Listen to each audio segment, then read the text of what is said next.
Hello, my name is Rich Howard, owner of Architectural Builder Supply, and this video is to bring you a closer look at how to reactivate the Bommer 7100 or 7300 series pivots.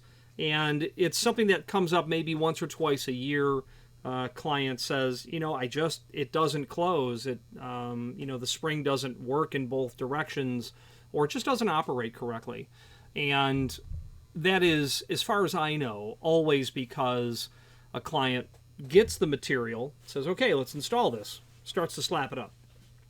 And the first thing that the client will generally do is, installation instructions. Okay, we don't need those.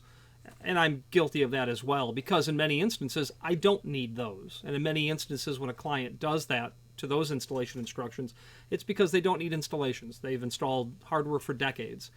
The trouble with that, as I have learned and been humbled, and it just happened a couple of weeks ago, I get a lock set or something, and I says, I don't need these installation instructions, and I just install it. And then I find that it doesn't work. I'm wondering, what's going on? When all else fails, look at the installation instructions. The reason is because not 100% of everything you'll encounter goes together the same way. This one odd lock, literally, in 30 years, I've never seen a lock go together this way. But that one had to be put back the way the instructions said. Using the standard procedure would not get the lever back onto the stem. The reason I say all this is with Bommer, what's the first thing you do when you install one of their spring hinges? Remove the spring tension. Okay, you need to remove the spring tension to get access to the hinge, to secure screwing it, to attaching the door to the door or the door to the hinge. With spring tension on, you can't work with it because it's under tension. However, with the 7100 series, the 7300 series, you don't touch the spring tension at all. And as you go through the installation instructions of how to install this, it'll become obvious to you. You put it up the way it is, you disassemble something, you move it, you do it, you put it back together, you're done. You never change the setting on the spring tension. This is going to come from the factory already with spring tension. This is ready to go. The only way that you would change the spring tension is if you needed to adjust the spring tension at the very end of the process. So about twice a year I get a call from someone who says, this pivot, I think it's broken. It's $200 and it doesn't work. We talk further about it. We dive into, well, what were the steps that you took? And it's revealed, directly or indirectly, that the tension pin had been removed. Where's the tension pin? Oh, it's here in my hand. Okay. It should not be in your hand. So this is the process by which to go about. I have one here removed with the tension pin removed, and all I did was to remove that. I just turned this. I turned the tension collar counterclockwise, and at that point, I'll be able to get that tension pin out. So that wouldn't prove to be a trouble at all. This back plate is moving just because I have it loose. So getting that pulled out, is just a matter of letting it come out. So there are instructions on how to reactivate this. And let's go through it now. And then we're going to do it on camera. So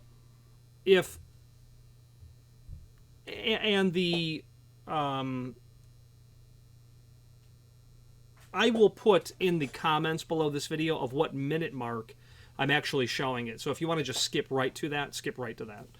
So what I like to do is read the installation instructions first when I'm learning something new. If a pivot fails to close the door in one or both directions, the unit can be reactivated as follows. Remove the pin from the tension collar. Okay, so it's not working. You've removed the pin, put the pin back in. The problem with it being logical is that you have two moving parts. You don't just have one moving part, and that's what causes this to not work right, because you would literally need to have 4 hands and outrageous hand strength to be able to do this, to reset this without following the installation instructions. So regardless of what's been done, remove the pin from the tension collar, remove the pivot from the door and the bracket. Loosen this bracket. You're going to have to tap that off because the splines that are on the spindle are going to bite into that bottom bracket. So that bracket's going to have to come off. It's got to come off. Loosen the screws, carefully tap it off. Okay, work that item off. Viewing the pivot from the threaded end with the mounting bracket toward you. So in my perspective, hold it just like this. So from your perspective, you're facing me, hold it just like this. Okay. Turn the tension collar to the left. This tension collar will rotate. Okay, you're going to turn that to the left until it stops. You can keep going, but now you're building spring tension. Just stop when it stops. Don't increase it because it'll just come back to where it was. Hold the tension collar in that position, then rotate the threaded spindle to the right, because that does rotate. Rotate that to the right until it stops. At this point, we need to place it into a vise. Let's switch the camera view, and let's get a view of what's happening with this thing on in the vise. Okay, so where we are now is we have taken. It told us to turn the tension collar to the left. I can move this. The tension collar will spin. You can see that the spindle moves along with it. Turn it to the left until it stops. Now, to illustrate that you can indeed continue with that, you can turn it further. It's just going to go back to where it was. So turn it to the left or counterclockwise until it's no longer moving. Hold that in place. Just hold it from spinning. That spindle, it can rotate as well. Turn it to the right. This is stopped. Oh, there it is. This is stopped. This is stopped. Okay? They don't move anymore. Now, this area right here, this silver area, that's what you're going to put in the vise. Okay? That's what has to go into this vise.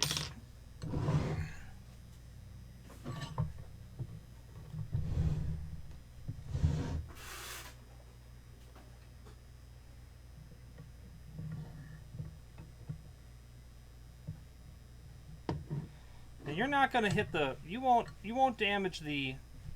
You won't damage the threads on there. You're going to tighten it. No need to overly tighten it. Now,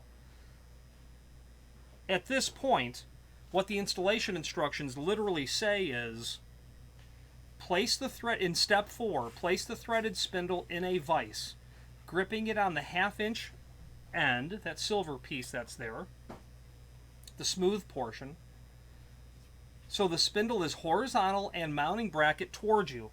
We're horizontal and the bracket is facing my body. This bracket is pointed in my direction. Step 5, place the tension rod in tension collar hole near the stop plate and turn the collar toward you until spring tension is felt. So a couple of things. Here's the tension pin.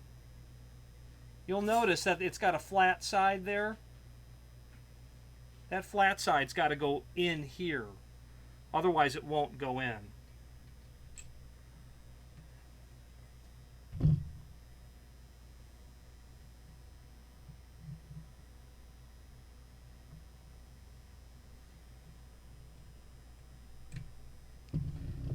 Okay, right here. It's a flat end. I realize it's difficult to see, but you'll see it, obviously. Now, what the issue is that the manufacturer doesn't tell us what's about to happen. What it says is put the collar towards the stop and turn it counterclockwise. As I do that, the body moves. The body moves. Okay? The fact of the matter is that can't happen. So, and I did that because I need to illustrate the fact that can't happen. So let's reset it. To the left till it stops. Hold it steady. To the right till it stops. Okay. And I actually had to call the factory to confirm that you're to hold that steady, but it makes sense because the role of the vise is to hold the spindle steady. So it would make sense if we're trying to set tension that we need to hold both steady. This is the part where you really need an extra set of hands, because what you need to do is you need to hold the body as you rotate this counterclockwise. And it's at that point where you need another set of hands to stick that pin in there. So I'm just gonna, because I'm practiced at this. somewhat. Get that pin in there.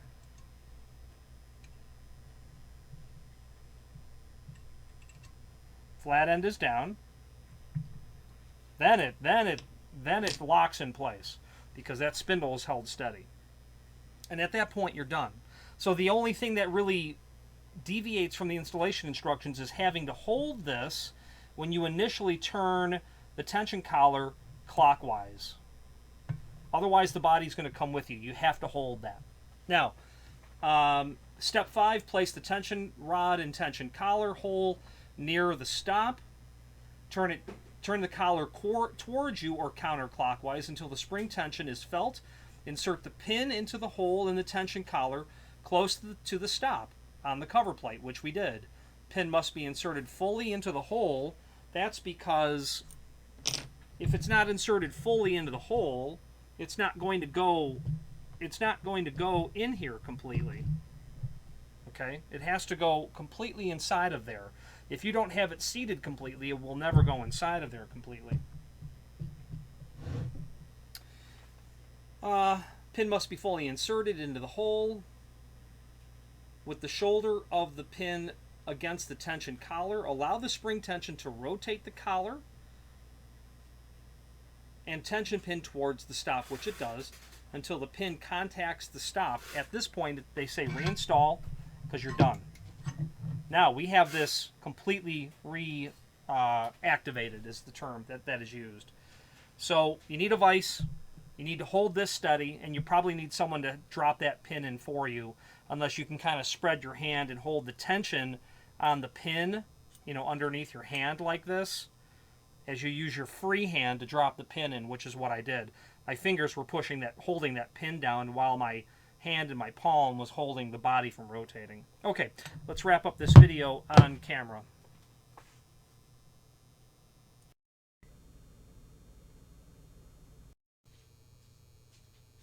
So that's the procedure to reactivate the pivot. I wanted to make a video of it because it does happen, and hopefully that will help you solve the problem. A great quality product. You're going to see this installed. You'll see it installed in libraries all the time where they have a half door.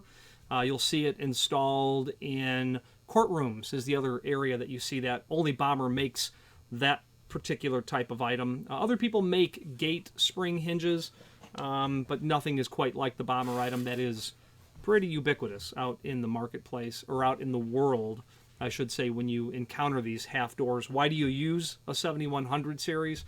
Because the standard gravity style pivots, they can't handle a 75-pound door, up to a 75-pound door. They're not going to be able to handle a range of door thickness from 1 inch to 2.5 inch. So it's quite capable in what it can do. So be mindful that it's a great product used in lots of installations. Our clients are generally woodworkers who buy these because they have a client who's specified. We just did one of these for a casino, and they had a half door going from, a back of office, back of shop sort of operation. And it was a perfect solution for the client.